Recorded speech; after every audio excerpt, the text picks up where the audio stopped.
Good morning बच्चों, ये है आपका एक प्यारा सा ब्यूटीफुल सा नन्हा सा मुन्ना सा फिजिक्स स्टडी यूट्यूब चैनल, जिस पे अपनों ने क्या है 12th बोर्ड का first chapter electric charge and electric field start किया हुआ है, जिसमें इलेक्ट्रिक चार्ज और इलेक्ट्रिक फील्ड की जो प्लेलिस्ट बनी हुई है उसमें 3 लेक्चर जो है वो आपको पहले से ही मिल चुके हैं। तो आज अपने स्टार्ट करने जा रहे हैं एक नया टॉपिक, इलेक्ट्रिक फील्ड। तो ये एक नया टॉपिक है, तो जो इस चैनल को पहली बार विजिट कर रहा है वो पहले जाए अपनी प्लेलिस्ट में electric charge and electric field, जो 3 लेक्चर आपको वहाँ पे प्रोवाइड हैं वो उनको देखें, फिर इस 4th लेक्चर पे आए। तो देखिए, ये आपका आज जो है नया टॉपिक आपको मिल रहा है वो है इलेक्ट्रिक फील्ड, विद्युत क्षेत्र।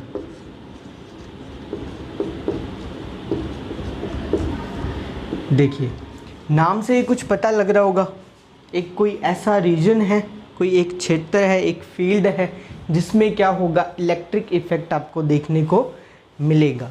तो देखिए, अगर कोई मैं चार्ज अज्यूम करूं, ये है कोई मेरे पास प्लस क्यू चार्ज, तो इस चार्ज के चारों तरफ क्या होगा, एक ऐसा रीजन होगा,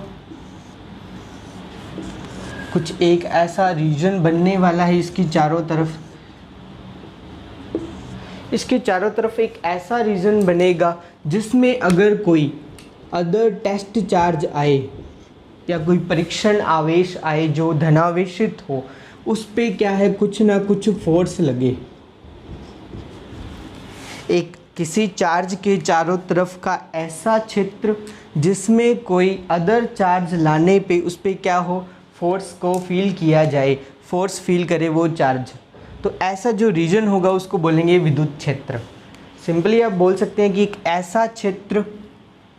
ऐसा क्षेत्र जिसमें अगर किसी चार्ज को लेके आए तो वहाँ क्या मिलेगा आपको, विद्युत प्रभाव देखने को मिलेगा। अर्थात या तो अट्रैक्शन फोर्स लगेगा या फिर क्या लगेगा, रिपल्शन फोर्स लगेगा। तो देखिए, इसको एक इजी तरीके से समझते हैं। ये तो होगी डेफिनेशन वाली बात। तो इजी तरीका इसका क्या है, इजी तरीका आपने देख लीजिए, आपने देखा होगा स्कूल में या गली मोहल्लों में कोई एक गैंग बनी होती है बच्चों की, जिसको बोल देते हैं अपने भाई लोगों का इलाका। देखा होगा आपने, भाई लोगों का एक इलाका बना होता है। उस इलाके में क्या है, 4-5 बच्चे जो हैं वो इस इलाके के अंदर रहते हैं। अब जो उनकी गैंग में या जो उनके इलाके का बंदा नहीं है वो उनके पास आता है, तो उससे क्या है, एक फोर्स फील होता है, कुछ एक फोर्स फील होता है। तो अपने इलेक्ट्रिक फील्ड को बोल सकते हैं कि क्या है, एक ऐसा इलाका है, एक ऐसा इलाका है जिसके चारों तरफ, अगर मैं इस इलाके को बोल दूं कि कुछ इसका ये एक इलाका है, इसके चारों तरफ क्या होगा, कुछ एक ऐसा रीजन होगा इसमें जिसमें अगर कोई मैं अदर चार्ज लेके आऊँ, ये क्यू नोट मैं चार्ज लेके आऊँ, तो इस पर क्या फील हो, एक फोर्स फील हो। तो इसको आप इससे रिलेट कर सकते हैं, थोड़ा इजी से समझ में आएगा। जब भी फील्ड बोलूँ तो इलाका बोल देना कि ये एक ऐसा इलाका है जिसमें कोई अगर चार्ज लेके आएंगे तो उस पर क्या होगा, फोर्स फील होगा। तो वो क्या कहलाएगा, इलेक्ट्रिक फील्ड कहलाएगा, विद्युत क्षेत्र कहलाएगा। देख लीजिए, इसमें 2 टाइप के चार्ज होते हैं। एक तो होता है सोर्स चार्ज,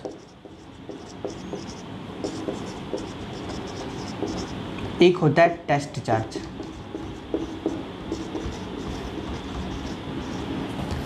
देखिए, सोर्स चार्ज तो कौन सा होगा, जो मैंने इधर प्लस क्यू चार्ज लिया है, ये कोई मैंने प्लस क्यू चार्ज लिया है। अब इस प्लस क्यू चार्ज के चारों तरफ क्या होगा, एक इलाका होगा जिसमें अगर कोई दूसरा चार्ज आएगा, ये कुछ मान लीजिए इसका इलाका है, जिसमें अगर कोई दूसरा टेस्ट चार्ज जो आएगा, टेस्ट चार्ज को क्यू नोट से डिनोट कर रहा हूँ मैं, तो उस पर क्या लगेगा, एक फोर्स फील होगा। इस पर क्या होगा, एक फोर्स फील होगा।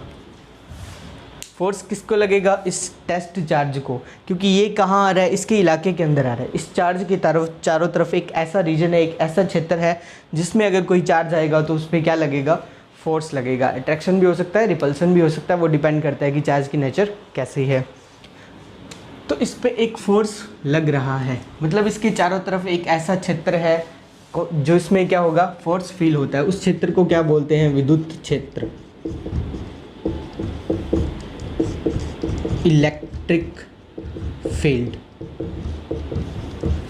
अब देखिए मैं बोल रहा हूँ कि इसमें क्या होते हैं, दो चार्ज होते हैं। एक तो होता है सोर्स चार्ज जिसको बोलते हैं स्रोत चार्ज, स्रोत आवेश। टेस्ट चार्ज को बोलते हैं परीक्षण आवेश। अब ये जो सोर्स चार्ज होता है ना, वो इलेक्ट्रिक फील्ड जनरेट करता है। ये कोई सोर्स चार्ज लिया मैंने यहाँ पे प्लस क्यू। अब ये क्या करेगा, इलेक्ट्रिक फील्ड जनरेट करेगा। तो ये तो इलेक्ट्रिक फील्ड को जनरेट करेगा क्योंकि ये क्या है, सोर्स है, सोर्स चार्ज है। अब ये है टेस्ट चार्ज। टेस्ट चार्ज होता है वो इलेक्ट्रिक फील्ड जनरेट नहीं करता, इसका कोई विद्युत क्षेत्र नहीं होता। तो ये जो होता है एक नन्हा सा मुन्ना सा टिचुक सा चार्ज होता है जिसको मैंने डिनोट किया है क्यू नोट से। ये टिचुक सा चार्ज होता है, बहुत ही छोटा चार्ज होता है जो क्या है, इलेक्ट्रिक फील्ड जनरेट करने में सक्षम नहीं होता, ये अपना एक विद्युत क्षेत्र नहीं बनाता। तो बुक्स में आपको देखने को ये भी मिलेगा, limit Q not turns to zero. तो इसका यही मतलब है कि ये क्या है, एक टिचुक सा चार्ज है जो क्या करेगा, इलेक्ट्रिक फील्ड जनरेट नहीं करेगा। ये सिर्फ एक टेस्ट करने के लिए यूज़ में लिया जाता है। थ्योरेटिकली जो बुक्स में लिखा हुआ है कि क्यू नॉट क्या है, टेस्ट चार्ज है, ये क्या करेंगे, एक टेस्ट करने के लिए यूज़ करेंगे कि इलेक्ट्रिक फील्ड में इसको लेके जाएं तो इस पर कितना फोर्स लगेगा, कि इलेक्ट्रिक फील्ड जो है वो पावरफुल कितना है, उसको बताने के लिए जो यूज़ करेंगे वो क्यू नॉट यूज़ करेंगे कि इसको लेके जाए, इस पर फोर्स लगा, कितना फोर्स लगा वो मेजर किया जाता है।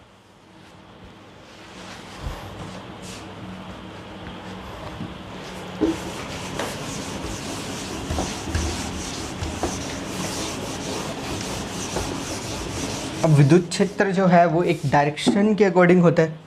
अगर प्लस क्यू चार्ज है तो इलेक्ट्रिक फील्ड की जो डायरेक्शन होगी वो क्या होगी, बाहर की तरफ, आउटवर्ड होगी।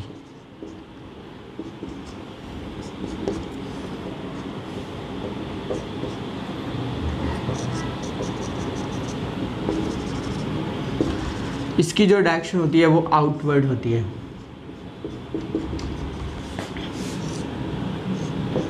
ये चारों तरफ होगी।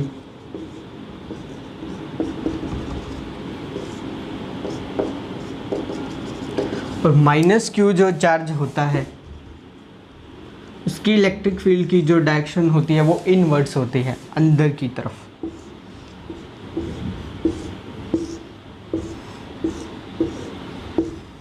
कुछ इस तरह से।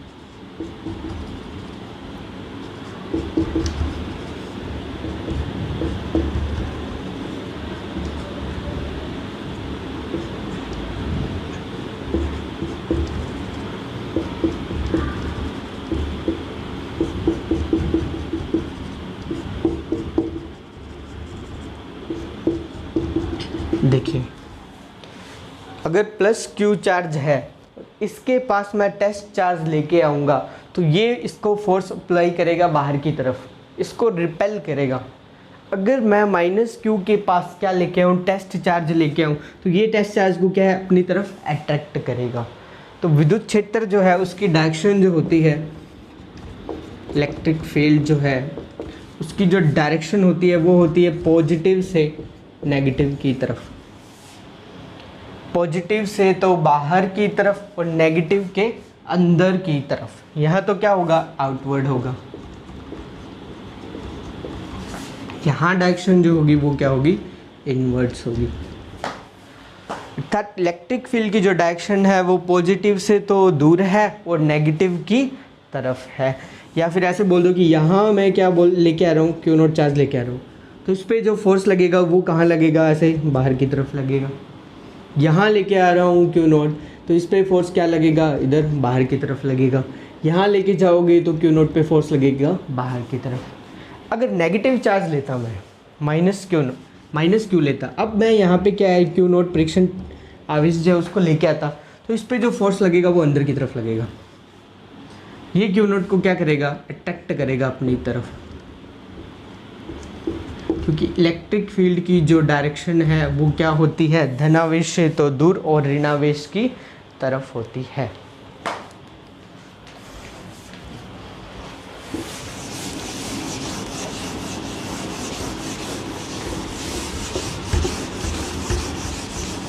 इसके बाद देखिए इलेक्ट्रिक फील्ड की intensity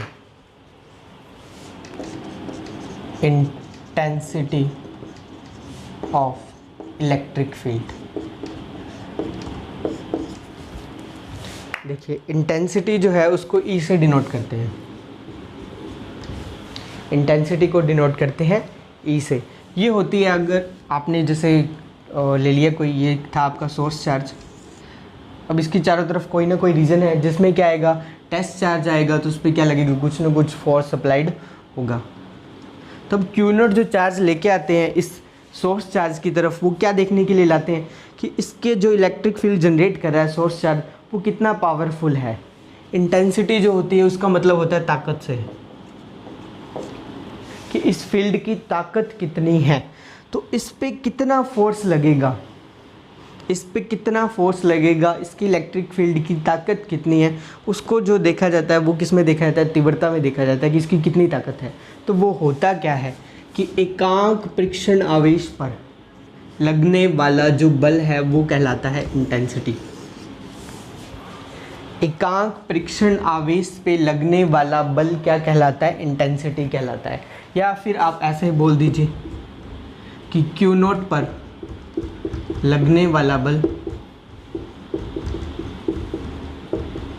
divided by Q not, या ऐसे बोल दो परीक्षण आवेश पर लगने वाला बल डिवाइडेड बाय परीक्षण आवेश। टेस्ट चार्ज पे जितना फोर्स लग रहा है उसको डिवाइड कर दो टेस्ट चार्ज से, तो क्या निकल जाएगी, इंटेंसिटी निकल जाएगी। इंटेंसिटी क्या होगी, F upon Q not. F क्या है यहाँ पे, क्यू नॉट पे जो फोर्स लग रहा है इस सोर्स चार्ज के द्वारा। अब इस पे कुछ ना कुछ फोर्स लगेगा, ये क्यू नॉट था, तो इस पे कुछ ना कुछ क्या लगेगा, फोर्स लगेगा। अब समझ में आ रहा है कूलम्ब लॉ जो बोल रहा था, कूलम्ब लॉ जो बोल रहा था कि दो चार्ज पड़े हैं, उसके बीच की डिस्टेंस कुछ है, तो उस पर क्या लगेगा, फोर्स लगेगा। तो वो यही है। अब समझ में आ रहा है कुछ कि ये क्या करता है, इलेक्ट्रिक फील्ड जनरेट करता है अपने चारों तरफ। तो जो भी चार्ज आता है उस पर क्या लगता है, फोर्स लगता है। ये इलेक्ट्रिक फील्ड क्या कर रहा है, जनरेट। और पॉजिटिव चार्ज है तो इलेक्ट्रिक फील्ड की डायरेक्शन बाहर की तरफ, तो ये डायरेक्शन फोर्स की क्या, इस तरफ। और फील्ड की जो डायरेक्शन है वो कहाँ होती है, फोर्स की डायरेक्शन में ही होती है। फोर्स की डायरेक्शन में ही क्या है, फील्ड की डायरेक्शन। फोर्स की डायरेक्शन इधर तो फील्ड की डायरेक्शन भी इधर, ठीक है। तो देखिए फोर्स जो आपने निकाला था, कूलम्ब का नियम क्या था कि Q1 Q2 बटा में R स्क्वायर। यहाँ पे Q क्या है, Q1 क्या है, Q ही तो है, ठीक है। Q2 क्या है, Q नोट है, सॉरी ये Q नोट है, ये क्या है, Q नोट। तो Q2 क्या बन गया, Q नोट अपॉन में R स्क्वायर। तो ये कोई डिस्टेंस मान लीजिए, इसके बीच की डिस्टेंस क्या है, R है। तो फोर्स कितना बन गया ये। अब अगर आपसे पूछा जाए कि इंटेंसिटी कितनी होती है, तो इंटेंसिटी क्या होती है, F अपॉन में Q नॉट। F की वैल्यू आपको पता है कूलम्ब के नियम से, क्या होती है, Q नॉट अपॉन में R स्क्वायर, और उसको डिवाइड किससे करना है, Q नॉट से। तो Q नॉट से क्या हो गया, कैंसिल। तो इंटेंसिटी कितनी बनी, KQ अपॉन में R स्क्वायर। इंटेंसिटी आपकी बन गई कुछ ये। अब इंटेंसिटी जो है वो R स्क्वायर की क्या है, इन्वर्सली प्रोपोर्शनल है। कि डिस्टेंस अगर बढ़ेगी, डिस्टेंस अगर ये इनके बीच की जो डिस्टेंस है वो बढ़ेगी, तो इलेक्ट्रिक फील्ड की इंटेंसिटी जो होगी वो क्या होगी, घटेगी।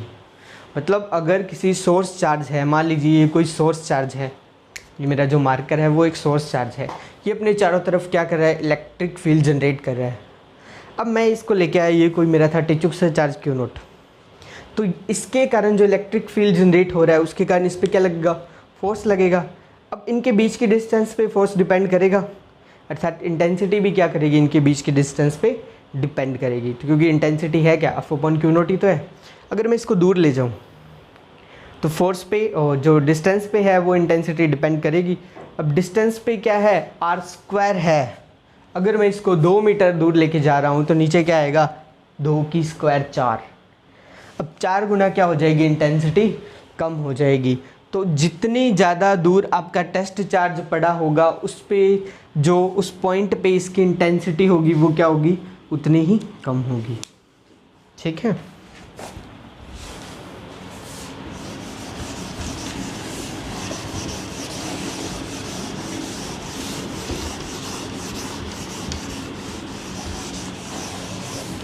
देखिए इंटेंसिटी का कोई मात्रक पूछे तो डायरेक्ट ही पता है, फोर्स का मात्रक क्या है, न्यूटन, आवेश का क्या, कूलम, न्यूटन पर कूलम क्या हो जाएगा, इंटेंसिटी का मात्रक।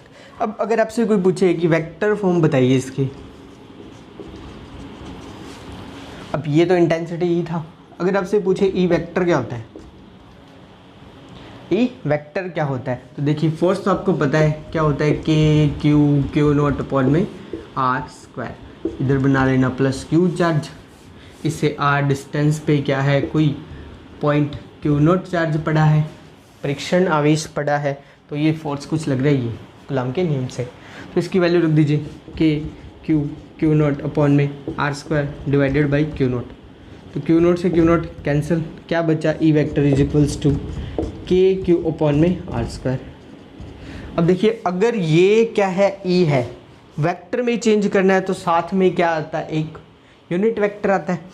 यूनिट वेक्टर कौन सा, इसकी डायरेक्शन में, फोर्स किधर लग रहा है, क्यू नॉट पे, तो इधर इसकी डायरेक्शन में क्या ले लूँगा मैं, यूनिट वेक्टर ले लूँगा, इधर क्या आ जाएगा यूनिट वेक्टर, आर का यूनिट वेक्टर आर कैप। अब आपको पता है कि आर कैप अगर निकालेंगे तो क्या बनेगा, R vector divided by R vector का मॉड, कुछ ये बनेगा।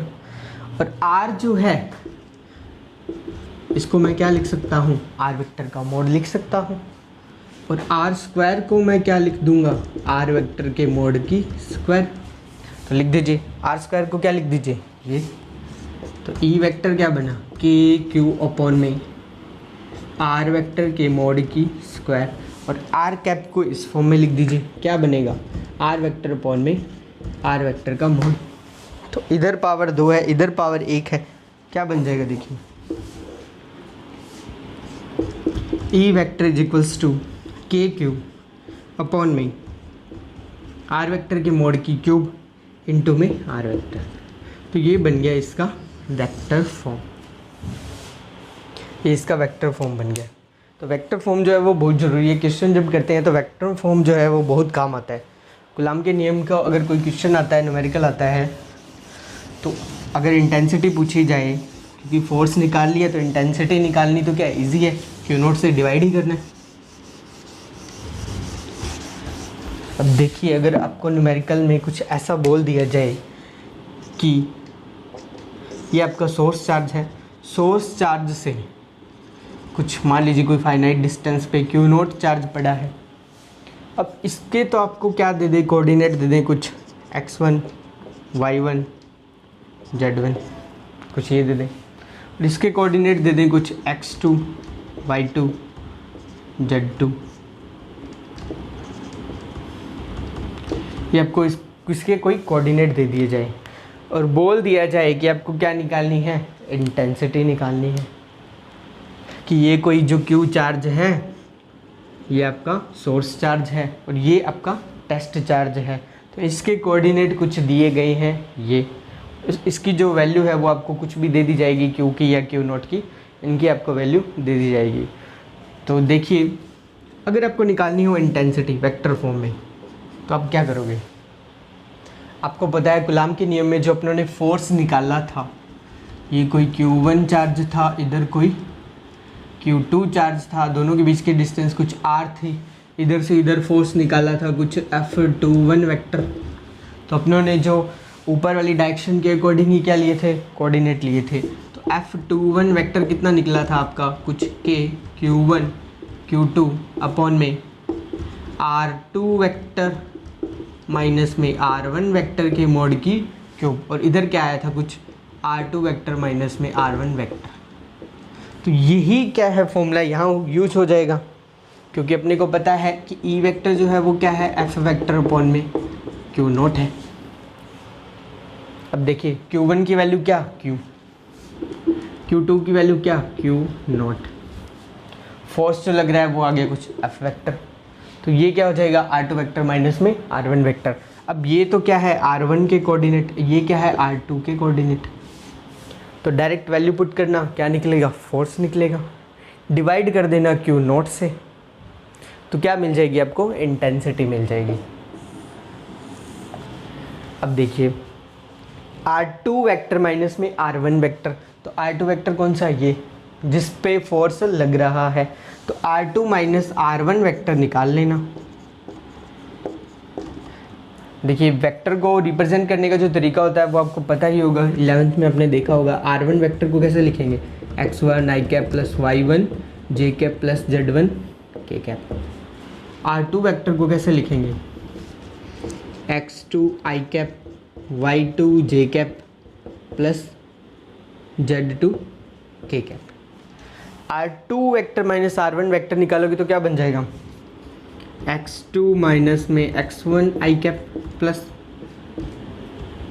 y2 माइनस में y1 j cap plus z2 minus में z1 k कैप।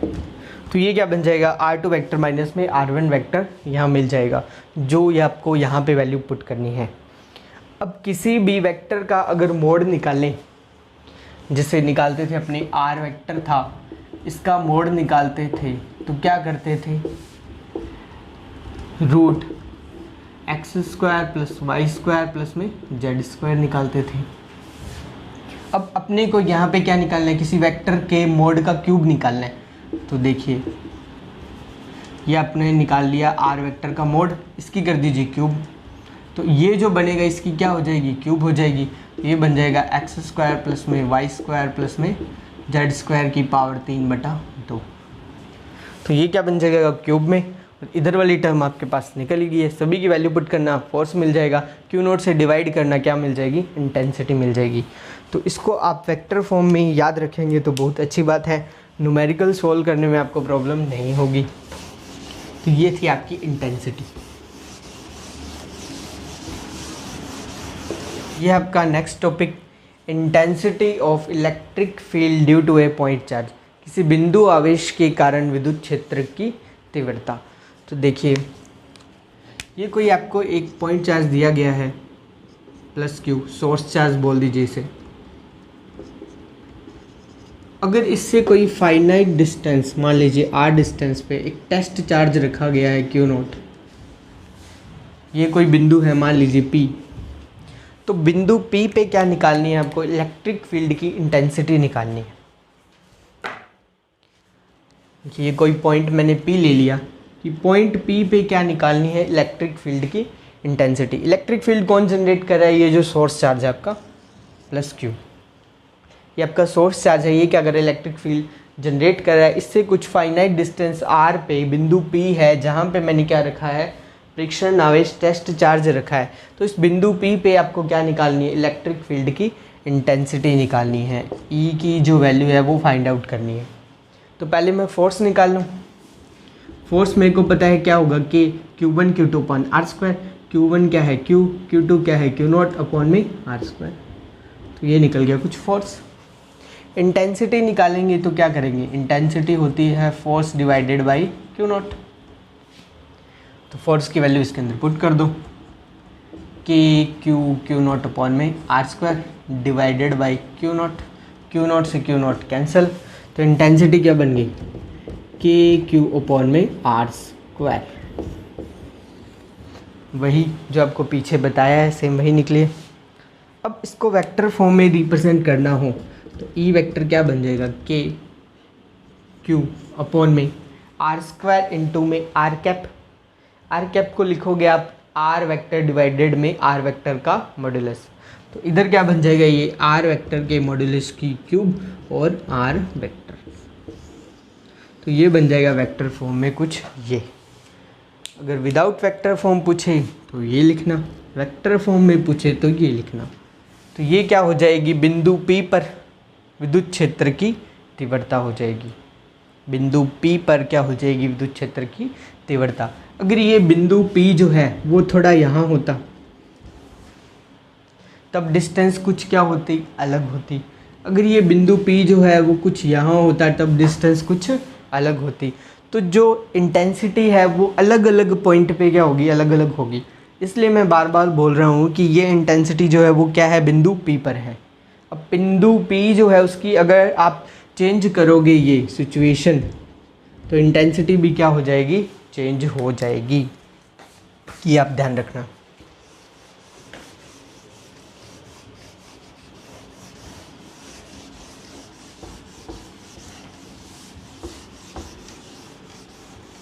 इसके बाद है आपका एक नया टॉपिक, विद्युत बल रेखाएं, इलेक्ट्रिक फील्ड लाइंस।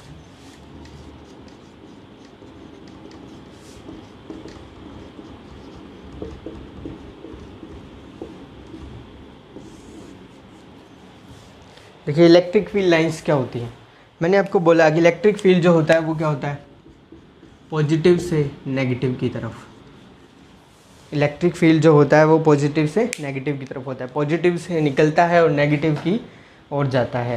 तो ये होती है इलेक्ट्रिक फील्ड की डायरेक्शन। इलेक्ट्रिक फील्ड लाइंस क्या होती है, इलेक्ट्रिक फील्ड लाइंस क्या होती हैं, ये एक ऐसी इमेजनरी लाइंस होती हैं जो इलेक्ट्रिक फील्ड में अगर कोई क्या है धनावेशित परीक्षण आवेश रख दिया जाए तो उसका जो पाथ बनेगा वही पाथ क्या होगी, इलेक्ट्रिक फील्ड लाइंस होगी। वही पाथ क्या होता है इसका, इलेक्ट्रिक फील्ड लाइंस होती हैं।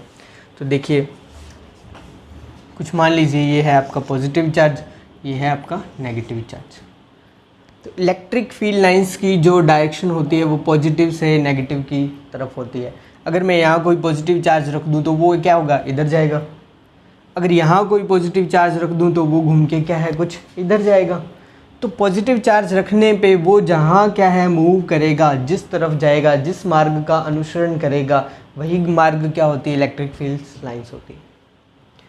तो देखिए अगर यहाँ पे इलेक्ट्रिक फील्ड लाइंस बनाऊँ तो कुछ होगी इस डायरेक्शन, ये पॉजिटिव से नेगेटिव की तरफ। अब यहाँ से बनाए, सॉरी सेंटर से सेंटर तक लीजिए,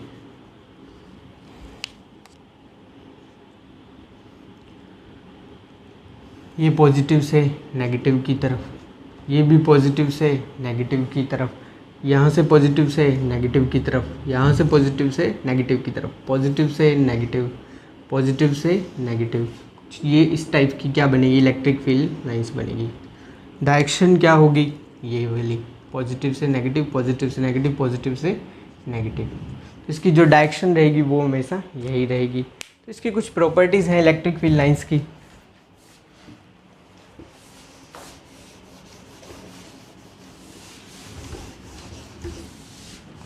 फर्स्ट प्रॉपर्टीज़ तो ये है, इलेक्ट्रिक फील्ड लाइंस जो है वो क्या कहती हैं, पॉजिटिव से तो बाहर निकलती हैं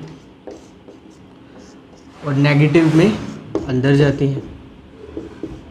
पॉजिटिव से निकलेगी और नेगेटिव में एंटर करेगी। कुछ इसी टाइप से जो भी बनाया था, पॉजिटिव से नेगेटिव, पॉजिटिव से नेगेटिव, पॉजिटिव से नेगेटिव, कुछ इस टाइप से। तो ये है इसकी फर्स्ट प्रॉपर्टी। अब ये ध्यान रखना, ये एक क्या है, ओपन वक्र है, ओपन लूप है। यहाँ से नेगेटिव से ये पॉजिटिव की तरफ नहीं आ रही। तो इसकी जो सेकंड प्रॉपर्टी है वो क्या हो जाएगी, ये हमेशा ओपन लूप बनाती है, ये खुला वक्र बनाती है। ये कभी ऐसे बंद वक्र नहीं बनाती जैसे मैग्नेटिक फील्ड लाइंस बनाती है, ये पॉजिटिव ये नेगेटिव। तो ये कभी ऐसा नहीं करती कि पॉजिटिव से निकली और वापस पॉजिटिव में ही आ गई, ऐसा कुछ नहीं होता। बंद वक्र वो होता है नेगेटिव से निकले नेगेटिव में आए, पॉजिटिव से निकले पॉजिटिव में आए, एक लूप बना दे। तो यहाँ लूप नहीं बनता, पॉजिटिव से निकलती है नेगेटिव में एंटर हो जाती है, बट वापस नेगेटिव से पॉजिटिव के अंदर नहीं आती। तो ये क्या बनाती है, एक ओपन लूप बनाती है, ओपन लूप बनाती हैं, क्लोज लूप नहीं बनाती। ठीक है, ये थी इसकी सेकंड प्रॉपर्टी।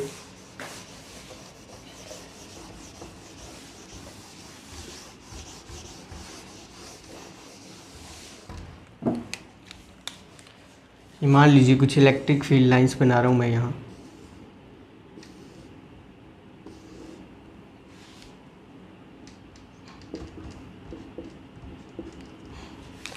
ये इलेक्ट्रिक फील्ड लाइंस है। तो इलेक्ट्रिक फील्ड लाइंस पे अगर मैं किसी पॉइंट पे क्या है एक स्पर्श रेखा खींचूं, कोई भी पॉइंट ले लीजिएगा,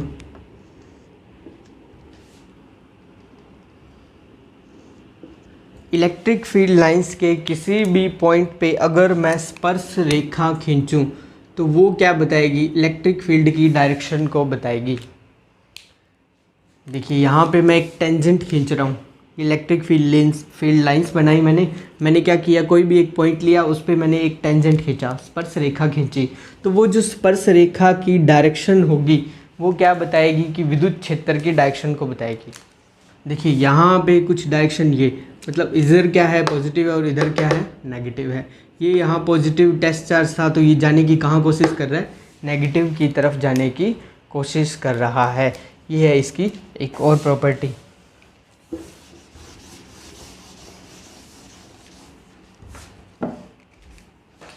इसके बाद जो इसकी प्रॉपर्टी है वो ये है कि अगर मैग्नेटिक फील्ड लाइंस में जो बना रहा हूँ वो कभी भी एक दूसरे को काटेगी नहीं।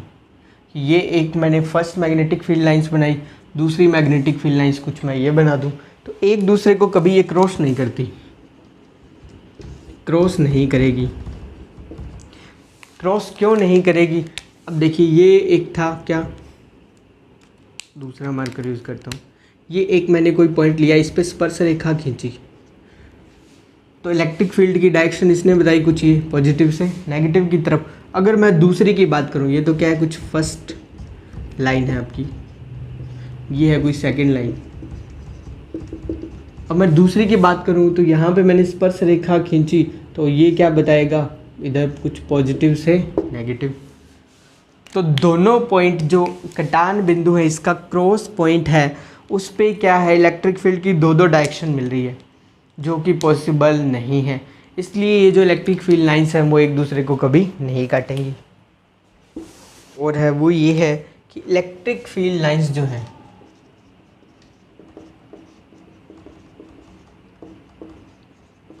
इलेक्ट्रिक फील्ड लाइंस अगर यूनिफॉर्मली हो, यूनिफॉर्म इलेक्ट्रिक फील्ड लाइंस हो, तो वो हमेशा एक दूसरे के समांतर होंगी। एक समान अगर कोई विद्युत क्षेत्र है तो उसकी जो इलेक्ट्रिक फील्ड लाइंस जो होंगी वो एक दूसरे के हमेशा समांतर होंगी, कर्व्ड नहीं होंगी। ठीक है। और एक प्रॉपर्टी इसकी और भी है कि इलेक्ट्रिक फील्ड लाइंस जहाँ ज़्यादा पास होंगी वहाँ इलेक्ट्रिक फील्ड ज़्यादा होगा, वहाँ पे टेस्ट चार्ज पे ज़्यादा फोर्स अप्लाइड होगा। और जहाँ इलेक्ट्रिक फील्ड लाइंस क्या होंगी, दूर दूर होगी, तो वहाँ जो फोर्स लगेगा वो क्या होगा, कम होगा। देखिए कैसे, ये मैं कोई इलेक्ट्रिक फील्ड लाइंस बना रहा हूँ,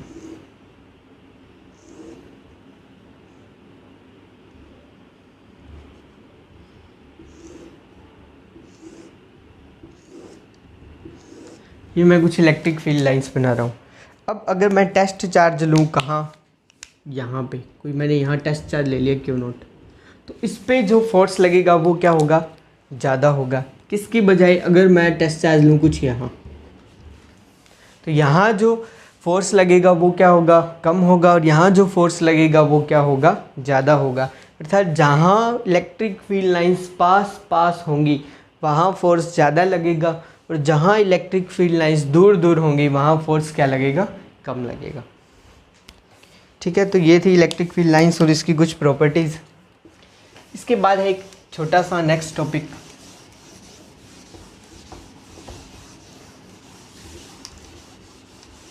इलेक्ट्रिक डाइपोल, विद्युत द्विध्रुव। इलेक्ट्रिक डाइपोल, विद्युत द्विध्रुव। देखिए डाइपोल मतलब कुछ डाई, दो चीज़ें आएंगी, कुछ पता लग रहा है इससे। तो देखिए इलेक्ट्रिक डाइपोल जो होता है, विद्युत द्विध्रुव जो होता है, वो एक ऐसी कंस्ट्रक्शन होती है, एक ऐसा सिस्टम होता है जो दो चार्ज से मिलकर बना होता है। और दो चार्ज जो होते हैं वो अनलाइक चार्ज होते हैं, लाइक चार्ज नहीं होते, अर्थात असमान चार्ज होते हैं। दो असमान चार्ज की एक ऐसी कंस्ट्रक्शन या एक ऐसा सिस्टम जो क्या हो, एक फाइनाइट डिस्टेंस पे हो। दो चार्ज जो हैं वो अनलाइक होने चाहिए, बीच की डिस्टेंस क्या होनी चाहिए, फाइनाइट होनी चाहिए। तो जो कंस्ट्रक्शन बनेगा उसको बोलेंगे इलेक्ट्रिक डाइपोल, विद्युत द्विध्रुव। देखिए दो मैंने कोई चार्ज ले लिए, होने कौन से चाहिए, अनलाइक चार्जेस होने चाहिए। देखिए यहाँ मैंने ले लिया कुछ प्लस क्यू चार्ज, इधर मैंने ले लिया कुछ minus Q. Minus Q charge, इनके बीच की जो डिस्टेंस है वो मैंने ले ली कुछ r, एक फाइनाइट डिस्टेंस है। तो ये जो कंस्ट्रक्शन बनेगी वो क्या बनेगी, इलेक्ट्रिक डाइपोल, विद्युत द्विध्रुव। और इनके जो बीच का पॉइंट होगा उसको बोलेंगे केंद्र बिंदु। ये ओरिजिन मान लीजिए कुछ, बीच की डिस्टेंस जो है वो मैं r ना लेके अगर मैं 2a ले लूँ, कुछ भी मान सकते हो आप, r मान लो, a मान लो, 2r मान लो, कुछ भी मान लो। मैं बीच की डिस्टेंस कुछ मान लेता हूँ 2a। 2a जो है वो थोड़ा इजी रहेगा, आगे जो कैलकुलेशन करेंगे, आगे इस पे जो डेरिवेशन आएंगे दोनों, तो उसमें थोड़ा इजी लगेगा।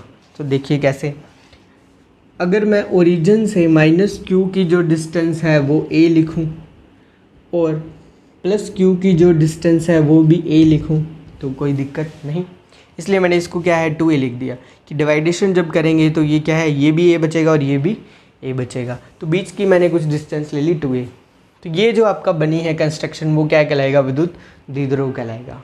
कि दो असमान चार्ज का एक ऐसा निकाय जो क्या हो, एक दूसरे से निश्चित दूरी पर प्रेजेंट हो, वो विद्युत द्विध्रुव कहलाता है। इसके बाद आता है आपका इलेक्ट्रिक डाइपोल मोमेंट।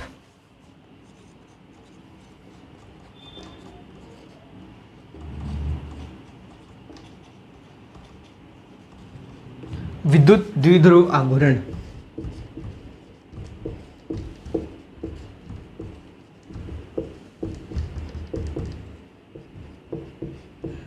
विद्युत द्विध्रुव आघूर्ण जो है वो आपकी एक क्या होती है, सदिश राशि होती है। इसको डिनोट करते हैं P से। इसकी जो डायरेक्शन होती है वो हमेशा होती है नेगेटिव से पॉजिटिव की तरफ, नेगेटिव से पॉजिटिव की तरफ। अगर ये कोई इलेक्ट्रिक डाइपोल है, ये जो मैंने ऊपर बनाया है, तो अगर मैं P वेक्टर की डायरेक्शन लिखूं तो वो होगी ये नेगेटिव से पॉजिटिव की तरफ। ठीक है, इसकी जो वैल्यू होती है विद्युत द्विध्रुव आघूर्ण की वो होती है, कोई भी चार्ज का मोड एक आवेश आ जाएगा, दोनों चार्ज तो सेम है, दोनों का जो मॉड्यूलस होगा वो क्या होगा, एक ही बात होगी। चाहे माइनस क्यू का मोड लिखूं चाहे प्लस क्यू का मोड लिखूं, आना तो क्या है क्यू ही है। तो एक आवेश का परिमाण इनटू में दोनों के बीच की दूरी, दोनों चार्ज के बीच की दूरी। तो चार्ज का मॉड्यूलस क्या आएगा, क्यू आएगा। दोनों के बीच की दूरी क्या है 2a। तो P इजिकल्स टू क्या बन जाएगा, कुछ 2a/q। देखिए अब इसका जो मात्रक बनेगा वो क्या बनेगा, Q का मात्रक क्या है, कूलाम। 2a जो है वो क्या है, डिस्टेंस है। ये क्या है, डिस्टेंस है। ये 2a जो है वो डिस्टेंस है, तो इसका मात्रक क्या होता है, मीटर। तो इसका जो मात्रक बनेगा वो क्या बनेगा, कूलाम इनटू में मीटर। तो ये था आपका विद्युत द्विध्रुव और विद्युत द्विध्रुव आघूर्ण। तो नेक्स्ट लेक्चर में बच्चों अपने पढ़ेंगे इसकी अक्षीय और जो निरक्ष स्थिति है उस पर जो डेरिवेशन बने हुए हैं वो डेरिवेशन दिए हुए हैं उनको पढ़ेंगे। तो सबसे जो ज़्यादा नीड है वो है कि आप चैनल को क्या कीजिए, शेयर कीजिए और कमेंट भी कीजिए, सब्सक्राइब कीजिए। जिन बच्चों को नीड है, 12th के जो स्टूडेंट्स हैं उन तक इस वीडियो लेक्चर को पहुंचाइए ताकि ज़्यादा से ज़्यादा क्या हो, बेनिफिट मिल सके। तो जो भी आपको लगता है कि 12th का स्टूडेंट्स है और तो उसको फिज़िक्स की अगर पढ़ने की नीड है, क्योंकि स्कूल तो अभी लग नहीं रहे कोरोना काल में, तो प्लीज़ इस चैनल को ज़रूर शेयर कीजिए और सब्सक्राइब भी कीजिए। और हाँ, अगर किसी चीज़ की क्वारी है तो प्लीज़ कमेंट करके ज़रूर बताइए। कल मैंने एक बच्चे का मैसेज पढ़ा था कि जो नोट्स हैं वो क्या है PDF में प्रोवाइड करवा दिए जाए। तो मैं इस वीडियो लेक्चर के डिस्क्रिप्शन में टेलीग्राम के चैनल का लिंक दे दूँगा, तो आप वहाँ से ज्वाइन कर लेना उस चैनल को। तो उसके अंदर मैं क्या है इस चैप्टर की PDF आपको प्रोवाइड करवा दूँगा। तो डिस्क्रिप्शन में जो लिंक मिलेगा वहाँ से आप ज्वाइन कर सकते हैं। ठीक है बच्चों, थैंक यू।